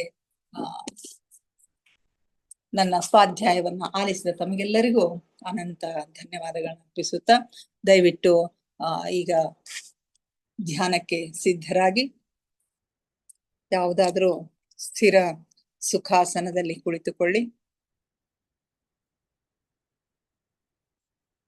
ಚೇರ್ ಮೇಲೆ ಕುಳಿತಿದ್ರೆ ಕಾಲುಗಳನ್ನ ಕ್ರಾಸ್ ಮಾಡ್ಕೊಳ್ರಿ, ಕೈ ಬೆರಳುಗಳನ್ನ ಒಂದ್ರೊಳಗೊಂದು ಸೇರಿಸ್ಕೊಳ್ರಿ, ಕಣ್ಣುಗಳನ್ನ ನಿಧಾನವಾಗಿ ಮುಚ್ಚಿ, ಮುಖದ ಮೇಲೆ ಮಂದಹಾಸವಿರಲಿ, ದೇಹದ ಯಾವ ಭಾಗದಲ್ಲಿಯೂ ಬಿಗಿತ ಬೇಡ. Relax relax relax please. ಮೊಟ್ಟ ಮೊದಲಿಗೆ ನಮ್ಮೆಲ್ಲರ ಧ್ಯಾನ ಗುರುಗಳಾದ ಪರಮ ಪೂಜ್ಯರಾದ ಬ್ರಹ್ಮರ್ಷಿ ಪಿತಾಮಹ ಡಾಕ್ಟರ್ ಸುಭಾಷ್ ಪತ್ರಿಜಿಯವರ ಚರಣ ಕಮಲಗಳಿಗೆ ವಂದಿಸುತ್ತ, ಗುರುಮಾತಾ ಸ್ವರ್ಣಮಾಲಾ ಅಮ್ಮನವರ ಪಾದಕಮಲಗಳಿಗೆ ನಮಿಸುತ್ತಿ ನಮ್ಮೆಲ್ಲರ ಚೈತನ್ಯ ಶಕ್ತಿಯಾಗಿರ್ತಕ್ಕಂಥ ಮಹಾವತಾರ್ ಬಾಬಾ ಅವರನ್ನ ನನ್ನ ಹೃನ್ಮಂದಿರದಲ್ಲಿ ಸ್ಮರಿಸುತ್ತಾ ನನ್ನ ಗುರುಗಳಾದ ತಟವಾಲಿ ಬಾಬಾ, ಬರ್ಫಾನಿ ಬಾಬಾ, ಮಹಾರಾನಂದ ಬಾಬಾ ಅವರನ್ನ ನನ್ನ ಹೃದಯ ಮಂದಿರದಲ್ಲಿ ಸ್ಮರಿಸುತ್ತ ನಮ್ಮ ಮಾರ್ಗದರ್ಶಕ ಗುರುಗಳಾದ ಡಾಕ್ಟರ್ ಜೀವಂದರ್ ಕೇತಪ್ಪ ಸರ್ ಅವರಿಗೆ ವಂದಿಸುತ್ತಾ, ಅಯ್ಯಪ್ಪ ಪಿಂಡಿ ಸರ್ ಅವರಿಗೆ ವಂದಿಸುತ್ತಾ, ಎಲ್ಲ ಆಸ್ಟ್ರಲ್ ಮಾಸ್ಟರ್ಸ್ಗಳಿಗೆ, ಪಿರಮಿಡ್ ಮಾಸ್ಟರ್ಸ್ಗಳಿಗೆ ವಂದಿಸುತ್ತಾ, ಸೀತಾ ಮಾತೆ, ಯಶೋಧರಾ ಮಾತೆ, ವಸುಂಧರಾ ಮಾತೆಯರಿಗೆ ವಂದಿಸುತ್ತಾ, ಅವರೆಲ್ಲರ ಚೈತನ್ಯ ಶಕ್ತಿಯೊಂದಿಗೆ ನಮ್ಮ ಚೈತನ್ಯ ಶಕ್ತಿಯನ್ನ ಅನುಸಂಧಾನಗೊಳಿಸುತ್ತಾ ನಾವಿಂದಿನ ಧ್ಯಾನವನ್ನ ಆರಂಭಿಸೋಣ ಮಾಸ್ಟರ್ಸ್. ಅವರೆಲ್ಲರನ್ನು ನಮ್ಮ ಈ ಧ್ಯಾನಕ್ಕೆ ಆತ್ಮಪೂರ್ವಕವಾಗಿ ಆಹ್ವಾನಿಸುತ್ತಾ ಅವರೆಲ್ಲರೂ ಜ್ಯೋತಿ ಸ್ವರೂಪದಲ್ಲಿ ಬಂದು ನಮ್ಮೊಂದಿಗೆ ಕುಳಿತು ಧ್ಯಾನಿಸುತ್ತಿದ್ದಾರೆ ಎಂದು ಭಾವಿಸಿಕೊಳ್ಳುತ್ತಾ ನಾವಿಂದಿನ ಧ್ಯಾನವನ್ನ ಆರಂಭಿಸೋಣ ಮಾಸ್ಟರ್ಸ್. ಕೇವಲ ಸಹಜ ಶ್ವಾಸದ ಮೇಲೆ ಗಮನ. ಪ್ರಕೃತಿ ಸಹಜವಾದ ಉಸಿರಾಟವಿರಲಿ. ಒಳ ಹೋಗುವ ಉಸಿರು, ಹೊರ ಬರುವ ಉಸಿರನ್ನು ಏಕಧಾರೆಯಾಗಿ ನಿರಂತರವಾಗಿ ಗಮನಿಸಿ ಮಾಸ್ಟರ್ಸ್.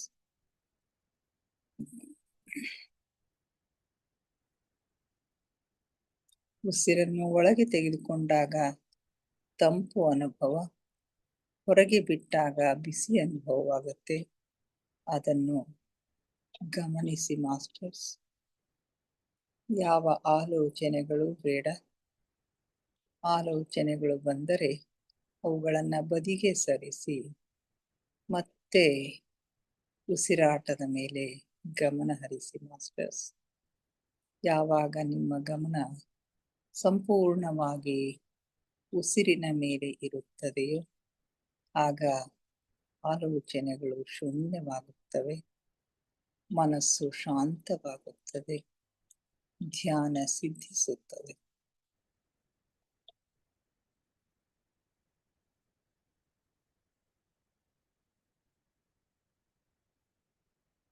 ನಮ್ಮ ಉಚ್ಛ್ವಾಸ ನಿಶ್ವಾಸದ ಮಧ್ಯದ ಬಿಂದು, ಅದುವೇ ಧ್ಯಾನ ಬಿಂದು, ಅದುವೇ ಸೂಕ್ಷ್ಮ ಬಿಂದು, ಅದುವೇ ನಮ್ಮ ಶೂನ್ಯ ಬಿಂದು, ಅದುವೇ ನಮ್ಮ ಆಂತರಿಕ ಜಗತ್ತಿನ ಒಳ ಜಗತ್ತಿನ ಬೀಗದ ಕೈ. ಅಲ್ಲಿ ಒಂದು ಕ್ಷಣ ನಿಲ್ಲುವ ಅಭ್ಯಾಸ ಮಾಡಿ ಮಾಸ್ಟರ್ಸ್. ನಿಮಗಾಗಿ ಆಂತರಿಕ ಜಗತ್ತು ತೆರೆದುಕೊಳ್ಳುತ್ತದೆ.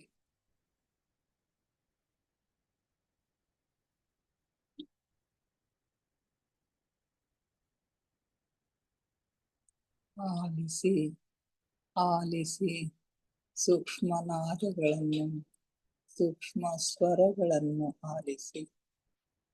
ಜೀರುಂಡೆಯ ನಾದವನ್ನ ಆಲಿಸಿ, ಘಂಟಾನಾದವನ್ನ ಆಲಿಸಿ, ಓಂಕಾರ ನಾದವನ್ನ ಆಲಿಸಿ.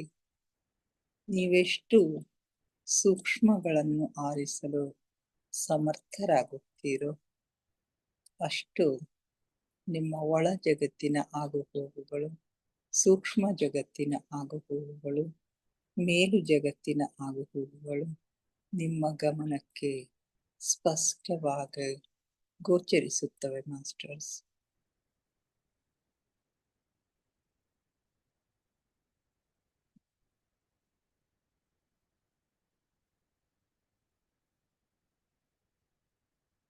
ನಾನು ದೇಹವಲ್ಲ, ನಾನು ಆತ್ಮಸ್ವರೂಪಿ. ನನ್ನ ಉಸಿರೇ ನನ್ನ ಗುರು. ಉಸಿರೆಂಬ ಗುರುವಿನ ಸಹಾಯದಿಂದ ನನ್ನ ಅಂತಿಮ ಗಮ್ಯದೆಡೆಗೆ ಪಯಣ ನಿರಂತರವಾಗಿ ಸಾಗುತ್ತಲಿದೆ.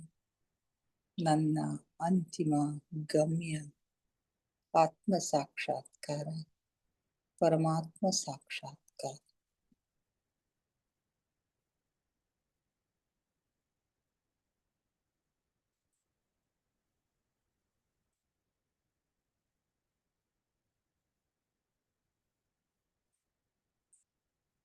ಧ್ಯಾನ ಆಳವಾಗ್ತಾ ಇದೆ. ಉಸಿರು ನಿಧಾನವಾಗ್ತಾ ಇದೆ. ಉಸಿರು ನಿಧಾನವಾಗುತ್ತಾ ನಿಧಾನವಾಗುತ್ತಾ ಚಿಕ್ಕದಾಗುತ್ತಾ ಚಿಕ್ಕದಾಗುತ್ತಾ ಭ್ರೂ ಮಧ್ಯದಲ್ಲಿ ಸ್ಥಿರಗೊಳ್ಳುತ್ತಿದೆ ಮಾಸ್ಟರ್ಸ್. ಅಲ್ಲಿ ನಮ್ಮ ಆಜ್ಞಾ ಚಕ್ರ ಜಾಗೃತವಾಗ್ತಾ ಇದೆ. ಥರ್ಡ್ ಐ ಆಕ್ಟಿವೇಟ್ ಆಗ್ತಾ ಇದೆ. ಹಲವು ಬಣ್ಣಗಳು, ಹಲವು ದೃಶ್ಯಗಳು ನಮಗೆ ಕಾಣಿಸುತ್ತವೆ.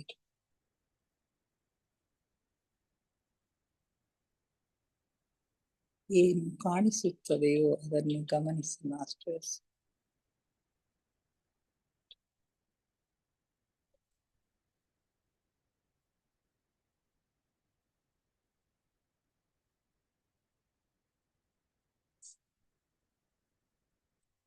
ಆಳವಾದ ಧ್ಯಾನದ ಹಾಲ್ಗಡಲಿನಲ್ಲಿ ನಿಮ್ಮನ್ನು ನೀವು ಮುಳುಗಿಸಿ ಮಾಸ್ಟರ್ಸ್. ಅನುಭವಿಸಿ, ಆನಂದಿಸಿ, ಆಹ್ಲಾದಿಸಿ, ಪರಮಾನಂದವನ್ನು ಆನಂದಿಸಿ ಪಡೆಯಿರಿ ಮಾಸ್ಟರ್ಸ್.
ಹ್ಮ್.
ಹ್ಮ್.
ಹ್ಮ್.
ಕೊನೆಯ 5 ನಿಮಿಷಗಳು ಮಾಸ್ಟರ್ಸ್.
ಕೊನೆ 2 ನಿಮಿಷ ಮಾಸ್ಟರ್ಸ್.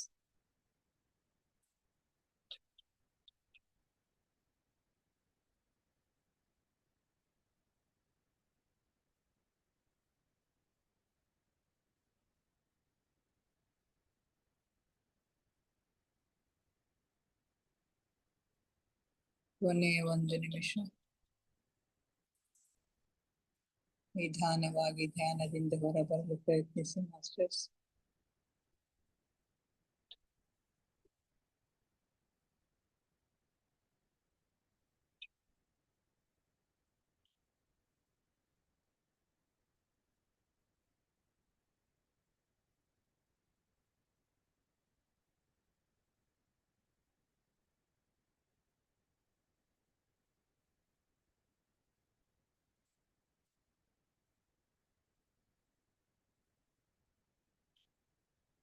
Thirty seconds.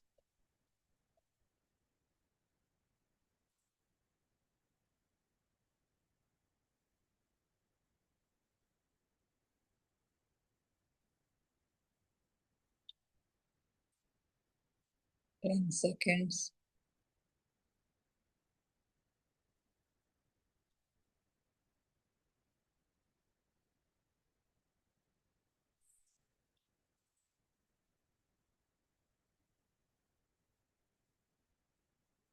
Five, 4, 3, 2, 1, 0. ನಿಧಾನವಾಗಿ ನಿಮ್ಮ ಕೈ ಬೆರಳುಗಳನ್ನ ಬಿಡಿಸ್ಕೊಡ್ರಿ. ಕಣ್ಣಿನ ಮೇಲೆ ಇಟ್ಕೊಳ್ಳಿ masters. 5 seconds. 5, 4, 3, 2, 1, 0.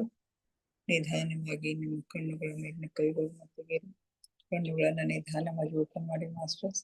Thank you, thank you, thank you everybody.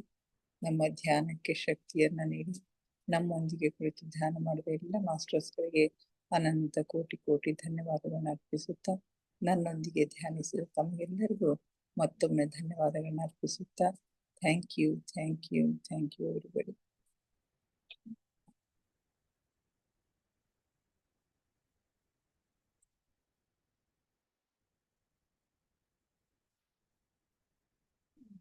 ಯಾರಾದ್ರೂ ಏನಾದ್ರು ಶೇರ್ ಮಾಡ್ಕೊಳ್ತೀರಿ ಮಾಡ್ಕೊಡ್ರಿ. ಹಲೋ ಹಲೋ ಹಲೋ ರೀ ಮೇಡಮ್. ಹಾ ಹಲೋ. ಗಿರಿಜಾ ಹಾ ಹೇಳ್ರಿ ರೀ. ಅದೇ ಏನಿಲ್ಲ, ಚೆನ್ನಾಗಿತ್ತು. ಅಂದ್ರ ನನಗ ಅಷ್ಟು ಕಾನ್ಸಂಟ್ರೇಷನ್ ಬರ್ಲಿಲ್ಲ, ಯಾಕಂದ್ರ ಅದು ಕುಂಭಮೇಳಕ್ ಹೋಗೋದಲ್ಲ. ಕುಂಭಮೇಳ ಅದ್ರ ಬಗ್ಗೆ ತಯಾರಿ. ಇವತ್ ಹೋದವರೆಲ್ಲ ಹಿಂಗ ಅದು ಅಂದ್ರು ಇದು ಅಂದ್ರು ಅಂತ ನಮ್ ಇನ್ನಿ ಫೋನ್ ಮಾಡಿದ್ರು. ಹೌದ್ ಅದ ಹೌದ್ ಸಂಡೇರ ಕಡಿಂದ ಸ್ವಲ್ಪ ರಶ್ ಇರ್ಬೋದ್ರಿ ಮೇಡಮ್, ಅಂದ್ರೆ ಇನ್ನೊಂದ್ ಇಷ್ಟ್ ಕಿಲೋಮೀಟರ್ ದೂರ ಇರ್ಲಿಕ್ಕೆ. ಮತ್ ಗದ್ಲಾಗ್ಯದಂತಲ್ಲ. ಹಾ, ಇಲ್ಲಿ ಬಟ್ ತ್ರಿವೇಣಿ ಸಂಗಮ ಒಳಗೇನು ರಶ್ ಇಲ್ರಿ ಮೇಡಮ್. ಊರ್ ಅದೇ ಬರ್ಲಿಕ್ಕೆ ಎಂಟರ್ ಆಗ ಮುಂದ ಅದೇ ಅದೇ ಅದೇ ಗದ್ಲಂದ್ರ ಅದೇ ಪೊಲೀಸರು ಪಾಪ ನಿಂದ್ರಸ್ಲಿ ಅದೇ ಇರ್ತಾರ, ಆ ಹೌದು ಕಡೆಯಿಂದ ಹೋಗ್ರಿ ಈ ಕಡೆಯಿಂದ ಹೋಗ್ರಿ ಅನ್ನ ಹೌದು ಏನಾರು ಇದು ಹೌದು ಮಾಡಿರ್ಬೇಕು. ಅಂದ್ರೆ ಹಿಂಗ ಹೌದು ತುಳಿತ ಏನ್ ಆಗಿಲ್ಲ. ಅದೇ ತುಳಿತ ಅದೇ ಆಗ್ಯದೇನ್ರಿ ಮೇಡಮ್? ಸ್ಟ್ಯಾಂಪಿಡ್ ಆಗಿದೆ. ನಾ ಇವತ್ ಏನ್ ರಾಯಚೂರ್ಕ್ ಮದ್ವಿಗ್ ಹೋಗಿದ್ದೆ, ಹೋಲ್ ನಾ ಡೇ ಹೋಗಿ ಬರೋದ್ರಾಗೆ ಆಯ್ತು. ಅದಕ್ಕ ನಾ ಏನು ಅದೇ ನೋಡಿಲ್ಲ ನ್ಯೂಸ್. ನಾನು ಪೂರಾ ನೋಡಿಲ್ರಿ ಮೇಡಮ್, ಅನ್ನೋದ್ ಹ್ಮ್. ಕೇಳಿನ್ರಿ. ಹಾ ಹಾ. ಸ್ವಲ್ಪ ಆಗ್ತದ, ಹೆಚ್ಚು ಕಡಿಮೆ ಆಗ್ತದ ಮತ್ತೆ. ನಾವ್ ಹೆಂಗು ಕಾರ್ನಾಗ ಕೂತಿರ್ತಿವಿ, ಇಷ್ಟೇ ಹೌದು ಕಾರ್ ಸ್ಲೋ ಮೂವ್ ಆಗ್ತದಂತ್ರಿ. ಇನ್ನ ಒಂದ್ 30-40 ಕಿಲೋಮೀಟರ್ ಅದೇ ಇರ್ಲಿಕ್ಕೆ ಅಷ್ಟೇ. ಇರ್ಬೇಕು. ಆ ಸಂಗಮ್ ಸುತ್ತಮುತ್ತ ಏನ್ ರಶ್ ಇಲ್ಲಂತ್ರಿ. ಬಹಳಷ್ಟು ಪಾಯಿಂಟ್ ಇರ್ತಾವ್ರಿ, ನದಿ ಬಾಳ ದೊಡ್ಡದದಲ್ಲ, ಹೌದ್ ಅಲ್ಲೇನು ಹೌದ್ರಿ ಇದಾಗಿಲ್ಲ. ಹೌದ್ ಹಾ ಹೌದ್ ಹೌದ್ರಿ ಹೌದು. ಇಲ್ಲ ಆಯ್ತು. ಹೋಗ್ ಬರ್ರಿ ಮೇಡಮ್, ಆರಾಮಾಗಿ ಹಾ ಹೋಗ್ಬೋದು. ಹಾ. ಹ್ಞೂ ರೀ ಮೇಡಮ್, ಸರಿ. ಗಿರಿಜಾ ಗಿರಿಜಾ ಯಾಕಂದ್ರೆ ಇದಕ್ಕೆ ಓ ಹಾ ಹಾ ಇದಕ್ಕ ಅದು ತ್ರಿವೇಣಿ ಸಂಗಮ ಅದ ಅಲ್ರಿ, ಹ್ಮ್. ಅಲ್ಲೇ ಇದು ಬೋಟ್ನ್ಯಾಗ ಕರ್ಕೊಂಡ್ ಹೋಗ್ತಾರಂತ ನೋಡ್ರಿ ಸ್ನಾನಕ್ಕ. ಹೌದು, ಬೋಟ್ನಾಗೆ ಹೌದು ಶೋಭಾ, ಬೋಟ್ಗಳೇ ಅವ. ಒಟ್ನಾಗ ಅದೇ ಐತಲ್ರಿ ಅಲ್ಲ, ನಮ್ ಹುಡುಗ ಕರ್ಕೊಂಡ್ ಹೋಗಿರ್ತಾನಲ್ಲ, ಹೌದು ಅವ ಅನ್ನಕತ್ತಿದ್ನ ಅಲ್ಲೆಲ್ಲಾ ಹೌದು. ಇಲ್ಲ, ಗದ್ಲಿದ್ದಂಗ ಅಲ್ಲಿ ಹೋಗೋದ್ಕಿಂತ ಅಲ್ಲಿ ಬೋಟ್ ಹೋಗಿ ಇಲ್ದೆ ಬರಂಗೇ ಇಲ್ಲ, ಬೋಟ್ನಾಗೆ ಹೋಗ್ಬೇಕು. ಸೆಂಟ್ರಲ್ ಪಾಯಿಂಟ್ ಬೋಟ್ನಾಗ ಹೋಗ್ಬೇಕ್ರಿ ಮೇಡಮ್. ಹೋಗ್ಬೇಕು. ಮೊದ್ಲು 500 ತಗೋತಿದ್ರು, ಈಗ 1000 ರೂಪಾಯಿಗೆ ಒಂದು ಮಾಡ್ಯಾರ. ಹೌದು. ಹ್ಮ್. ಮೂರು ದೊಡ್ಡ ನದಿ ಬೋಟ್ನು ಇರ್ತಾವಂತ, ಸಣ್ಣನು ಇರ್ತಾವಂತ. ಹ್ಮ್ ಹ್ಮ್ ಹ್ಮ್ ಹ್ಮ್ ಇರ್ಬೇಕು. ಹ್ಮ್. ಹೋಗ್ ಬರ್ರಿ ಮೇಡಮ್. ಇನ್ನ ಮಂಗಳವಾರ ಅಲ್ರಿ ಹೋಗೋದು? ಮಂಗಳವಾರ. ಹ್ಞೂ ರೀ ಮೇಡಮ್, ಮಂಗಳವಾರ ನಮ್ ತಂಗಿ ಬರ್ತಾಳ, ಬುಧವಾರ ಮುಂಜಾನೆ ಹೋಗ್ತೀವ್ರಿ ಮೇಡಮ್. ಹೌದ್ರಿ, ಓಕೆ. ಮತ್ತೆ ಯಾರೇ ಎಕ್ಸ್ಪೀರಿಯನ್ಸಸ್ ಹೇಳ್ಕೊಲಿ, ಗಂಗಾ ಅವರು ಯಾರೇ ಮತ್ತೆ. ಹಾ ಹೇಳಿ. ಓಕೆ, ಯಾರ್ ಹಲೋ ಶೇರ್ ರೀ. ಹಾ ಹೇಳಮ್ಮ. ನನಗೂ ಹ್ಮ್ ತುಂಬಾ ಪ್ರಕಾಶಮಾನವಾದ ಬಂಗಾರ ಬಣ್ಣದ ಒಂದು ಜ್ಯೋತಿ ತರ ಕಾಣಿಸ್ತು. ಪೂರಕ್ಕೆ ಹಿಂಗ್ ಹೌ- ಬಂದಂಗ ಆಗ್ಬಿಡ್ತದ. ಹೌದಾ? ಫುಲ್ ಶೈನಿಂಗ್, ಅದ್ರ ಗೋಲ್ಡ್ ಮಿಂಚ್ತದಲ್ರಿ, ಹಂಗೆ ಓಕೆ. ಜ್ಯೋತಿ ಬಂದಂಗ ಆಯ್ತು. Good good. ಹ್ಮ್. ಹ್ಮ್. ಆಮೇಲೆ ಚೆನ್ನಾಗಿ. ಇವತ್ತಿನ ಇದು ಚೆನ್ನಾಗಿತ್ತು. ಸ್ವಾಧ್ಯಾಯ ಅದೇನು ಅಲ್ಲಿನೂ ಫ್ಯಾಮಿಲಿ ಇರತ್ತಾ? ಮಕ್ಳು ಇದು ಸುಮ್ನೆ ಎಲ್ಲಾ ಮಕ್ಳು ಇರ್ತಾವ ಏನದು? ಇಲ್ಲ, ಫ್ಯಾಮಿಲಿ ಇರೋದಿಲ್ಲ. ಮಕ್ಕಳು ಹ್ಮ್ ಸಣ್ಣ ಓದು ಅಂತಂದ್ರ ಸೂಕ್ಷ್ಮ ಲೋಕದೊಳಗ ಅವ್ರಿಗೆ ಹ್ಮ್ ಅವ್ರು ಮೊದ್ಲು ಹೇಳ ಮುಂದೆನೆ ಹೇಳ್ತಾರ, ಅತ್ಯಂತ ಸುಖದಾಯಕವಾಗಿರ್ತಕ್ಕಂತ ಸಂಗತಿಯನ್ನ, ವಿಷಯವನ್ನ ತಿಳಿಸ್ತೀನಿ ಅಂತ ಹೇಳ್ತಾರ. ಅವ್ರು ನಿನ್ನೆ ಬಂದಿತ್ತು ನೋಡು. ಅಂದ್ರೆ ಹೌದು. ಹ್ಮ್ ಅಲ್ಲಿ ಬಹಳ ಮಕ್ಕಳಿಗೆ ಒಳ್ಳೆ ಇದು ಇರ್ತಂತಂದ್ರೆ, ಮಕ್ಕಳನ್ನ ನೋಡ್ಕೊಳ್ಳಿಕ್ಕೆ ತಾಯಂದ್ರು ಭೂಮಿ ಮೇಲೆ ಹೋದವ್ರು ಎಷ್ಟೋ ಮಂದಿ ಇರ್ತಾರಂತ ಅಲ್ಲಿ. ಅವ್ರು ಓಹೋ. ಅಂದ್ರೆ ಬೇರೆ ನೋಡ್ಕೊಳ್ಳಿಕ್ಕೆ ಬಂದಂತ ಸೂಕ್ಷ್ಮ ರೂಪದಲ್ಲಿ ಬಂದಂತ ಮಕ್ಕಳನ್ನೇ ಸೂಕ್ಷ್ಮ ದೊಡ್ಡೋರ್. ಎಲ್ಲರೂ ಸೂಕ್ಷ್ಮ ಶರೀರದಲ್ಲಿನೇ ಇರ್ತಾರಲ್ಲಿ. ಅಂದ್ರೆ ಎಲ್ಲಿ ಅದೇ ಸೂಕ್ಷ್ಮ. ಕೊರತೆ ಅನ್ನೋದು ಇರಂಗಿಲ್ಲ, ಸಮಯದ ಒಂದು ನಿರ್ಬಂಧನೆ ಇರಂಗಿಲ್ಲ. ಎಷ್ಟ್ ಬೇಕೋ ಅಷ್ಟು, ಏನ್ ಬೇಕೋ ಅದು ಸಿಗ್ತದ, ಕಲ್ಪನೆ ಮಾಡ್ಕೊಂಡ್ರೆ ಎಲ್ಲಾ ಸಿಗ್ತದ. ಹಿಂಗಾಗಿ ಮಕ್ಕಳಿಗೆ ಏನ್ ಕಲ್ಪನೆ ಅದೇ ಮಾಡ್ಕೊಂಡ್ರೆ ಅದೆಲ್ಲಾನು ಸಿಗ್ತದ ಅಲ್ಲಿ. ಬಹಳಷ್ಟು ಅದೇ ಸುಖದಾಯಕವಾಗಿ ಸಿಗ್ತದ. ಅಂತ ಹೇಳ್ತಾರ. ಅದೇ ಅದೇ ಅದೇ ಮಕ್ಕಳಿಗೆ ಎಷ್ಟ್ ಅಲ್ಲಿ ಬೇಕಷ್ಟು ವಿದ್ಯಾಭ್ಯಾಸ ಕೊಡಿಸ್ಬೋದು, ಏನು ಬೇಕಾದ್ ಮಾಡ್ಬೋದು. ಹ್ಮ್. ಅದೇ ಮಕ್ಕಳದು ಅಲ್ಲಿ ಬೆಳಿತಾರೆ ಏನೋ, ದೇಹ ಬೆಳೀತದೇನೋ ಸೂಕ್ಷ್ಮ ಲೋಕದಲ್ಲಿ. ಸೂಕ್ಷ್ಮ ಇಲ್ಲ. ದೇಹ ಹ್ಮ್. ಬೆಳೆಯೋದಿಲ್ಲ. ಆದ್ರೆ ಮಕ್ಕಳ ಕಲ್ಪನೆ, ಬೆಳಗ್ಗೆ. ಅವ್ರು ಆಲೋಚನೆ ಮಾಡ್ಕೊಂಡಾಗ, ನಾನ್ ದೊಡ್ಡವನಾಗಿನಿ, ನಾನ್ ಬೆಳೆದಿನಿ ಅಂತ ಆಲೋಚನೆ ಮಾಡ್ಕೊಂಡಾಗ, ಆ ಪ್ಲಾಸ್ಟಿಕ್ ಸೂಕ್ಷ್ಮ ಶರೀರ ದೊಡ್ಡದಾಗಿ ನಿಂತು ಬಿಡ್ತದಂತ. ಅವಾಗ ಅವ್ರಿಗೆ ದೊಡ್ಡದ ಮತ್ತೆ ಚಿಕ್ಕದಾದ ಅದು ಬೆಳೀತದ. ಮತ್ತೆ ಹ್ಮ್. ಹಿಂಗ ಕಲ್ಪನೆ ಮಾಡ್ಕೋತಾರ. ಅವ್ರು ಏನ್ ಕಲ್ಪನೆ ಮಾಡ್ಕೋತಾರೋ ಅದು ಪ್ರತ್ಯಕ್ಷ ಆಗಿ ನಿಂದಿರ್ತದ ಅಂತ ಹೇಳ್ತಾರ.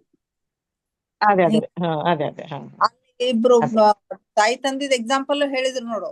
ತಂದೆ ಹೇಳಿದ್ರಲ್ಲ, ಹೌದ್ರಿ. ಹ್ಮ್. ಅವ ಅಲ್ಲಿ ಸೂಕ್ಷ್ಮ ಶರೀರದೊಳಗ, ಸೂಕ್ಷ್ಮ ಲೋಕದೊಳಗ ಬೆಳವಣಿಗೆ ಆಗೋದಿಲ್ಲ, ವಿಕಾಸ ಆಗೋದಿಲ್ಲ ಅನ್ನೋದು ಗೊತ್ತಿರ್ತದೆ. ಹಿಂಗಾಗಿ ಮಗಳು 5 ವರ್ಷದಕ್ಕೆ ಇರ್ತಾಳಂತ 5 ವರ್ಷದ ಮಗಳಿಗ್ನೆ ಮುದ್ದಾಡ್ತಾನಲ್ಲಿ. ಆದ್ರೆ ತಾಯಿಗೆ ಜ್ಞಾನ ಇರಂಗಿಲ್ಲ. ಆಕಿ ಏನು ಅದೇ 15 ವರ್ಷದಕ್ಕೆ ಮಗಳು ಅಂತ ಹೇಳಿ 15 ಆಕಿಗೆ ಅದೇ ರೂಪದೊಳಗೆ ಮಗಳು ಕಾಣಿಸ್ತಾಳ. ಅವನಿಗೆ ಅದೇ ರೂಪದೊಳಗೆ ಅಂದ್ರೆ ಹಾ 5 ಮಗಳಾಗಿನೇ ಅವನಿಗೆ ಕಾಣಿಸ್ತಾಳ. ಈಗ 15 ವರ್ಷ ಹಾ ಅವ ಅಕ್ಕಿ ಅಂತಾಳ, ನನ್ ಮಗಳು ದೊಡ್ಡಕ್ಕೆಗಳ ಅಂತ ಹೇಳಿ. ನೀ ಇಷ್ಟು ಅದೇ ಅದೇ ಅದು ತಂದಿಗ್ ಗೊತ್ತಾದ್ರೂ ಕೂಡ ಆಕಿಗೆ ಯಾಕೆ ಅಸಮಾಧಾನ ಮಾಡೋದು ಅಂತ ಅವ್ನು ಸುಮ್ನೆ ಇರ್ತಾನಂತ ಅಷ್ಟೇ. ಹಾ ಹಿಂಗ ಚೆನ್ನಾಗಿತ್ತು ಇವತ್ತಿನ ಸ್ವಾಧ್ಯಾಯನೂ ಚೆನ್ನಾಗಿತ್ತು. ಅದ ಇವತ್ ಎನರ್ಜಿನೂ ಭಾಳ ಐತಿ ಇವತ್ತ. ಇವತ್ ಆಕ್ಚುಲಿ ಧ್ಯಾನ ಸ್ವಾಧ್ಯಾಯ ಏನೂ ಆಗಂಗಿಲ್ಲ ಅಂತ ನಾ ಮೆಸೇಜ್ ಹಾಕಿದ್ದೆ, ಒಬ್ರು ಮೆಸೇಜ್ ನೋಡಿಲ್ಲ ನೀವ್ ಯಾರು. ಇಲ್ಲ ನಾ ನೋಡಿನ್ರಿ, ನೋಡಿದ್ದೆ ನಾ ನೋಡಿದ್ಮೇಲೂ ಮತ್ತೆ ಅದು ಮತ್ತೆ ನಿಮ್ದೊಂದ್ ಮೆಸೇಜ್ ಬಂದಿತ್ತಲ್ಲ ಗ್ರೂಪ್ ಅಲ್ಲಿ. ಇವತ್ 4 ನಾವು ಜರ ಸ್ವಾಮಿಗಳದು ಇದು ಬೇಕಾಗಿತ್ತು, ಅವ್ರಿಗೆ ದರ್ಶನ ತಗೊಂಡ್ರಾಯ್ತು, ಅಕ್ಕನ ಸಲಿಗೆ ಅದು ಶುಭಾಶೀರ್ವಾದ ಬೇಕಾಗಿತ್ತು. ಅದಕ್ಕೆ ಹೌದ್ರಿ. ಅಲ್ಲಿ ಹೋದ್ರೆ ಜಲ್ದಿ ಮುಗಿಯಂಗಿಲ್ಲ, ಹೆಂಗೂ ರಾತ್ರಿ ಆಗ್ತದ ಅಂತ ಹೇಳಿ ನಾ ಮೆಸೇಜ್ ಹಾಕಿ ಹೋಗಿದ್ದೆ. ಅದ್ ಜಲ್ದಿನೇ ದರ್ಶನ ಆಯ್ತು, ಜಲ್ದಿ ಮನಿಗ್ ಬಂದ್ಬಿಟ್ವಿ. ಅದೇ ನಿಮ್ದು ಇದು ನಡೆಸ್ಬೇಕಲ್ಲ, ಅದಕ್ಕೆ ಜಲ್ದಿ ಪರ್ಮಿಷನ್ ಕೊಟ್ಟು. ನಮ್ಮದೆಲ್ಲ ಕೇಳೋದಿತ್ತದು. ನಂಗಂತೆ ಬಾಳ್ ಡಿಸಪಾಯಿಂಟ್ ಆಗಿತ್ತು. ಅಯ್ಯೋ ಇವತ್ ಕೇಳ್ಕೊಳ್ಳೋದಿಲ್ವಲ್ಲ ನಂಗಾಗಿತ್ತು. ಓಹೋ, ಅದಕ್ಕೆ ಏನಾಯ್ತು, ಮತ್ ಬಂದಿಂದ ಅಡಿಗೆ ಊಟ ಎಲ್ಲ ಮಾಡ್ತಾವ. ಇವತ್ ಏನು ಓದದ್ನು ಆಗಿಲ್ಲ, ಏನ್ ಮಾಡ್ಲವ, ಬರೀ ಧ್ಯಾನ ಮಾಡ್ಸಿರಾಯ್ತು ಅಂತ ಮೆಸೇಜ್ ಹಾಕಿದೆ ಮೊದಲ.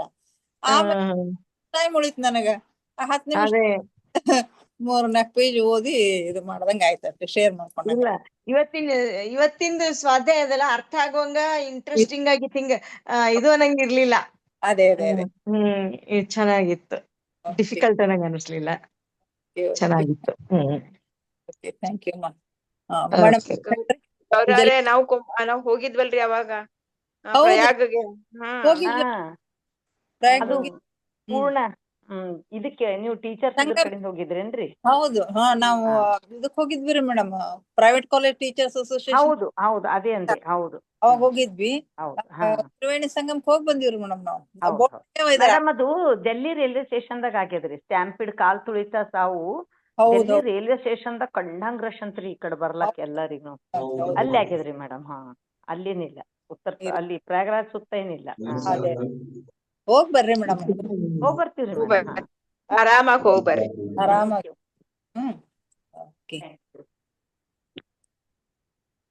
Okay madam, okay, thank you. ಮುಗಿಸೋಣ್ರಿ? ಏನ್ ಗೊತ್ತೀರಿ? Good night. Okay madam, okay, good night. ನಾಳೆ ಮತ್ತೆ ಭೇಟಿ ಆಗೋಣ ಇನ್ನು ಅಧ್ಯಾಯ ಸತ್ಸಂಗದೊಂದಿಗೆ. Thank you everybody.